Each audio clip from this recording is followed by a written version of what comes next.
Ever wondered if it's possible to trick your metabolism into working faster? There's something called metabolic confusion designed specifically to do so if you're trying to lose weight or build muscle.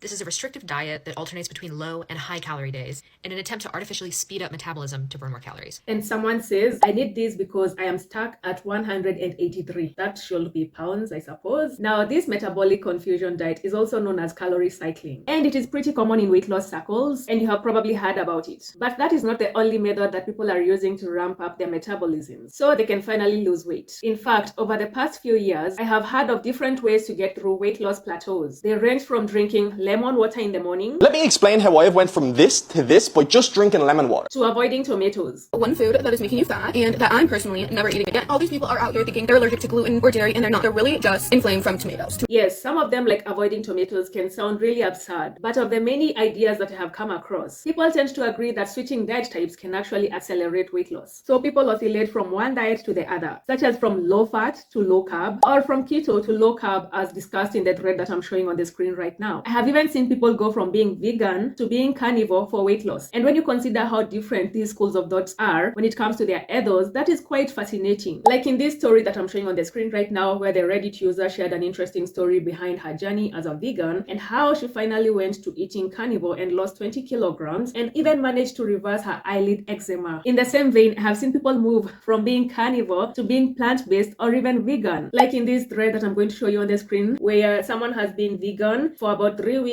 and they were previously, according to them, voracious carnivores, and now they're trying to lose weight by going vegan. Like I said, these are very interesting switches once you consider the premises of the diets that they were following, because veganism is not really a diet, it's more about the environment, the animals and all that, and carnivorism is it's quite different too, let's just say that. I'm a high-fat carnivore, and this is a typical snack. Here we have a giant meat cookie. So you see that white frosting? Delicious. This little mountain of goodness, raw and pasteurized cottage cheese, 3 pieces of sardines, my favorite cheese currently, raw Gouda cheese. We've got some. But when you put those premises aside, the fact that people are moving from one diet to the other is not that confusing in the weight loss context. When it comes to losing weight, people are always looking for a new way of eating that will shock and improve their metabolisms. But is this necessary in the grand scheme of things? Do you have to go back on your values if you're a vegan or if you're a carnivore or if you believe in anything that makes you eat a certain way? Do you have to go back on those values and switch to another diet so that you can see the results that you want?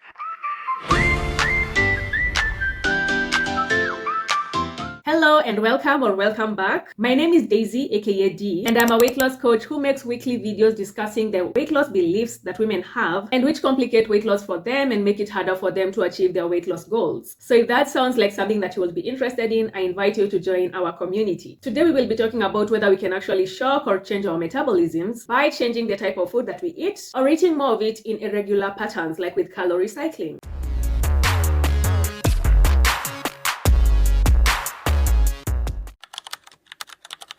Weight loss plateaus can be really confusing and frustrating. After all, after days or weeks or months of being in a calorie deficit, looking at the scale or trying a new outfit and not seeing a change can be very disheartening. So if someone tells you that you can essentially shock your body into losing weight, it is easy to follow their advice. And that is the gap that many weight loss coaches and many weight loss programs try to fix by encouraging people to switch gears. It is often a convincing approach because the premise here is that if your diet is not working as it is, then changing it will address the issue, because the issue is the diet. To add to this, many women share stories about how they broke through their weight loss plateaus by opting for different weight loss plans. They went from keto to low carb, or they went from low carb, they went to keto, they went to low fat, they became carnivores, they became vegans. They just changed the way that they were eating and then the weight just came off. So women start believing that what they need is a sudden change that will force their bodies to adapt, much like switching to the fast lane on the highway. In our country, you keep left unless you're overtaking. So if keeping left makes you drive behind a very slow car, a slow lorry, then you can just switch to the next lane and then you can move faster. So diets work like this for some people. They say that if this is not working, I'm just going to switch to the next one and that will give me the results that I want.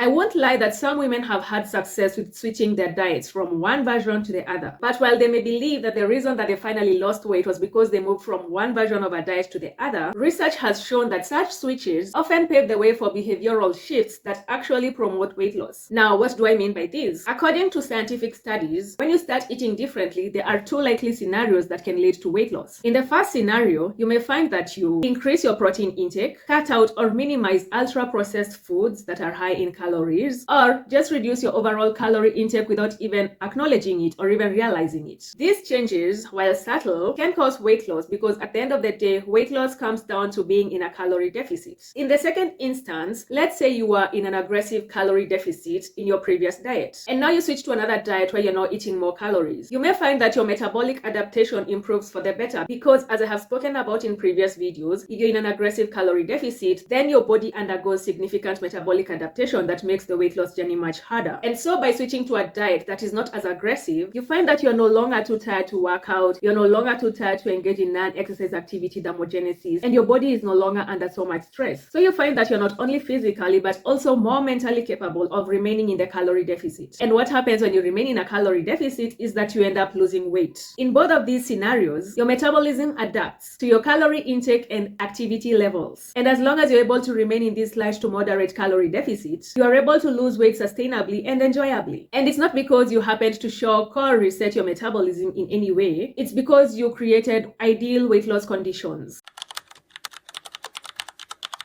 As hard as this may be to hear, weight loss plateaus are normal. However, if they persist for more than 6 weeks, they can be proof that you are doing something wrong. Maybe you're cutting too many calories and that's causing you to binge, or you're cutting so many calories that your non-exercise activity thermogenesis has gone down, or maybe you're not even cutting enough calories for you to be in a calorie deficit. There can be so many factors that are resulting in your weight loss journey stalling. So what can you do to get back on track? Well, the answer here is something that I use in my Better A90 program, where I help women lose weight and keep it off sustainably. And I will share with you the same strategies that I share with my clients to help them get past that weight loss plateau when it occurs. First of all, it is important for you to eat a balanced diet. It should comprise adequate protein, complex carbohydrates, and enough healthy fats, because all of these macros play an essential role in your body functioning. And it's important to know that yes, macros affect the way that you look, and then micronutrients affect the way that you feel. So in addition to making sure that you hit your macros, it is important to consume a wide variety of whole foods,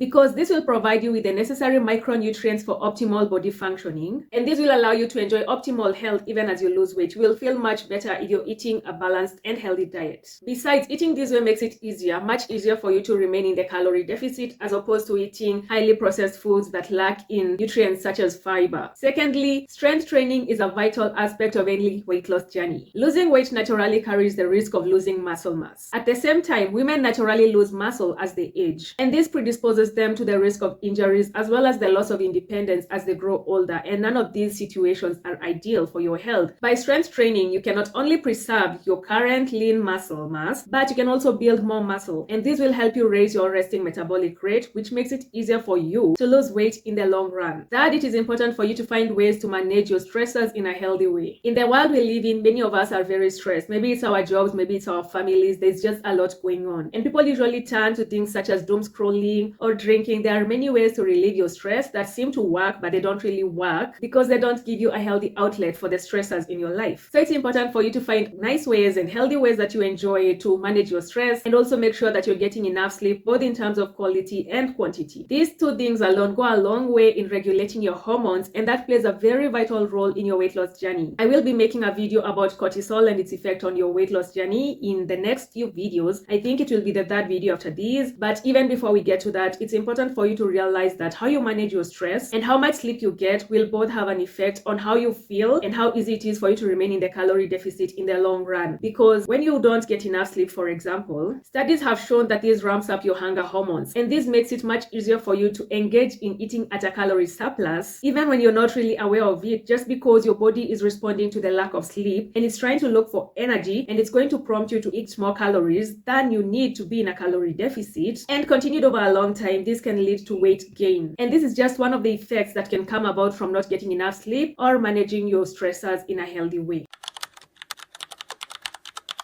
Our metabolisms are highly adaptable, but switching from one diet to the other will not guarantee you weight loss unless you also achieve and maintain a calorie deficit by doing so, because moving from, let's say, veganism to eating like a carnivore will not get you weight loss unless you're in a calorie deficit, and the converse is also true. More importantly, it is very important to be patient during weight loss journeys. This gives your body enough time to adapt and respond to the changes that you're making in your life, because at the end of the day, if you are constantly changing your diet, then it can be quite hard hard to figure out what's working and what is not, because last week you were doing keto and this week you're doing the Mediterranean diet, and next week you're planning to go high fat or low fat. You'll not really know what's working because you don't really have a baseline. I would love to hear your thoughts when it comes to changing diets in order to ramp up your metabolism, and whether you have tried such changes in the past and how that worked for you. Also, give this video a thumbs up if it cleared things up for you, and don't forget to hit subscribe so that you don't miss out on next week's meal, and I will see you in the next one.